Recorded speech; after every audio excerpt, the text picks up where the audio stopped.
This is the Powr Kraft welder made by Montgomery Wards, probably a 1970s model, capable of going up to 180 amperes at a 20% duty cycle. Good for burning 5/32 rod.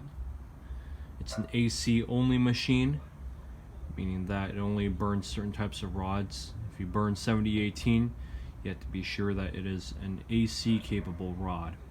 6011, 6013, 7018 AC, 7014, they all work great on this welder. You can see inside, it's not too bad. Make sure you put oil on the shunt block right there, and the turning handle to adjust your amperage. Still a beast of a welder after nearly over 50 years.